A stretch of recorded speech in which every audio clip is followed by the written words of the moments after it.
Welcome to the Fundamentals of Video Game Design and Programming, Episode 6, Understanding Layers. In this episode, we're going to answer the question, what is a layer in Construct 3? And secondly, how do we create them? In the previous episode, we looked at projects and how the project bar is made up of our layouts. But what we're going to find out here is that layouts are made up of layers. And so I want to take a different approach. I want to sort of create layers with you. And then I want to revisit the question to give you a chance to maybe form your own answer with the question, what are layers? I am your instructor, Mr. Art Williams. This is a program brought to you by Youth Decoded. Youth Decoded is a signature initiative created by DeKalb County Government Human Services through the Office of Youth Services. Created to bring education in the area of computer science and coding, Youth Decoded is dedicated to ensuring that DeKalb's youth receive access to innovative programming that will assist in educational growth and career curiosity. I want to jump right in and create layers. I am going to open up a project. I just created a new project. Nothing is in it, and it's called Awesome Project. So I'm going to open this project. It's called Awesome Game.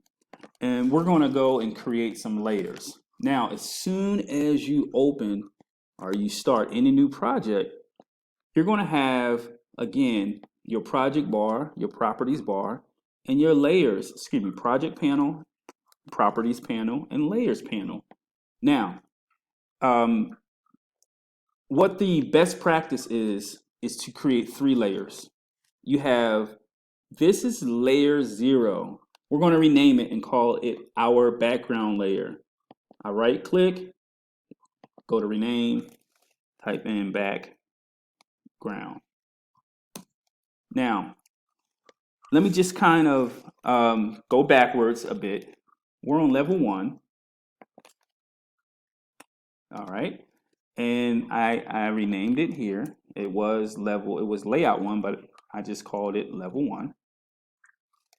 And also, if you go to the project panel and recall from last episode, level 1 is listed under the layouts accordion folder. First thing I want to do, I have a background layer. Now, I so happen to have these images already preset, so I can make this very fast.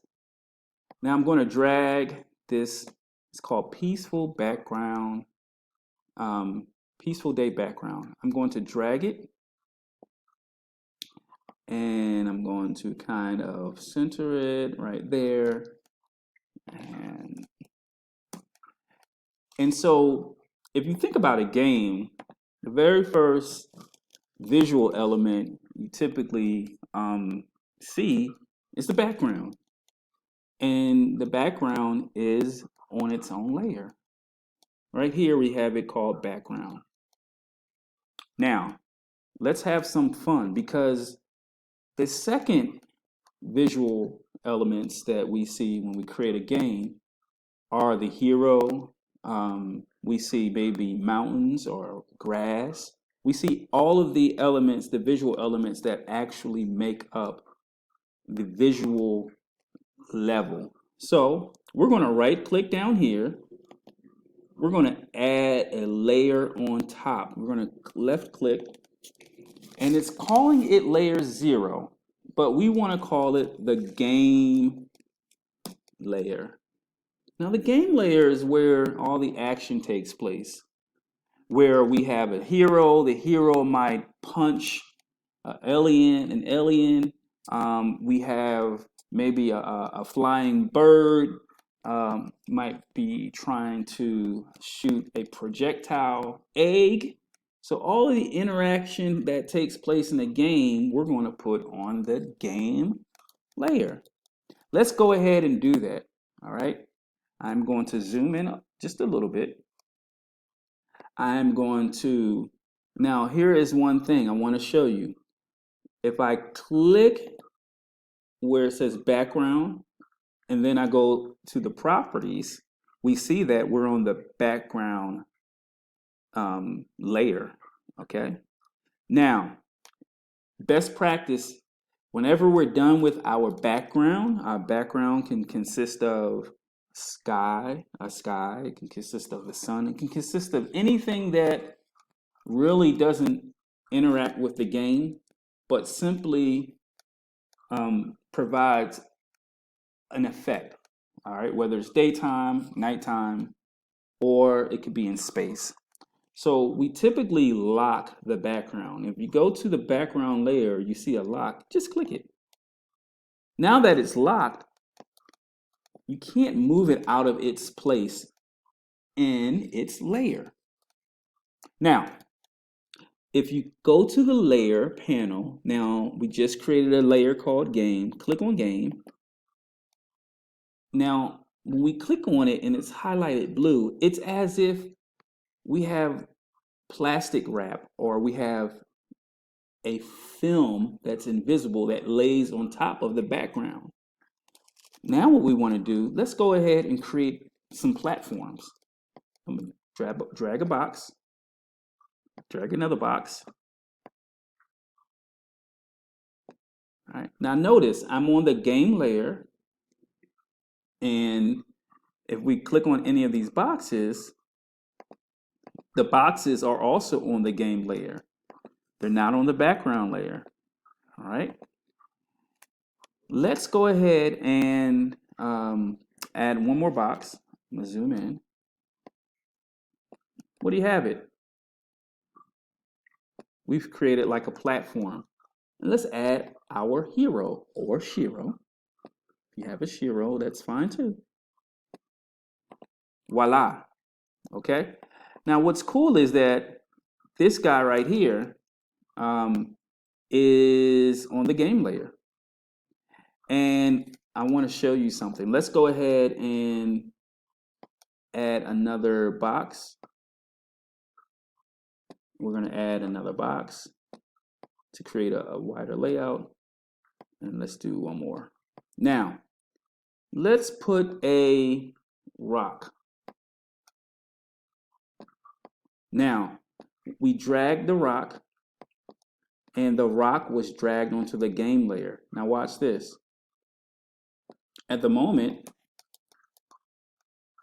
okay, the hero will go behind the rock, okay? It will go behind the rock. Now let's just double check. Now, what if I put the rock on the background layer? Let's see what the hero does now. The hero goes in front, okay? So you see what happened when I switch the rock. Oh, the background layer is locked. When I switch the rock to the background layer, the hero's now in front of the rock. Now I'm going to switch the, I want the rock to serve as something that he bumps into.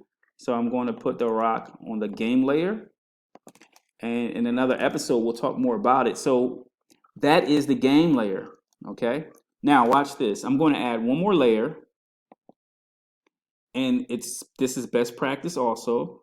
I'm going to click on game, right click, add layer on top. I'm going to call it HUD, heads up display. This is where you put all of your information about the score, or you put information about the health of your hero. HUD layer, we're going to go ahead and put a heart health. We're going to drag it. We typically have them up top. Now, you see we're in HUD and we click on HUD. Now, what would happen if I drag this to the hero? Would it be in front or in back? It's in front. It's on a layer above the game layer. All right. So let's say the hero, if he bumps into the rock 3 times, he loses a heart. All right. So there you have it. We have 3 layers. Now watch this. What if I unclick the HUD layer? The visual for the HUD layer does not display.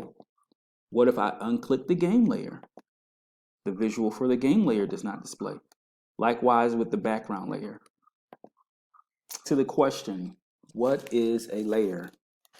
After creating layers in Construct 3, what are your thoughts?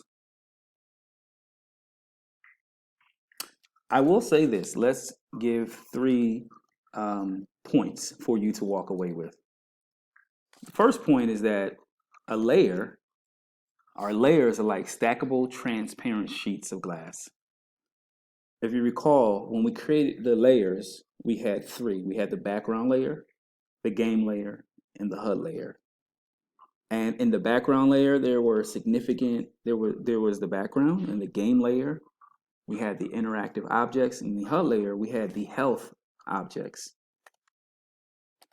Layers allow you to group objects in front or behind one another, also referred to as a Z-order or Z-ordering. Last thought, layers allow you to group common objects together, which facilitates better organization. I truly hope that you gained something from this episode. This is Art Williams, and until we meet next time, thank you very much. Youth Decoded is a product of the DeKalb County Government Human Services Department, brought to you by the Office of Youth Services. For more information on services, please contact Mussettee H at mhill@DeKalbCountyGA.gov.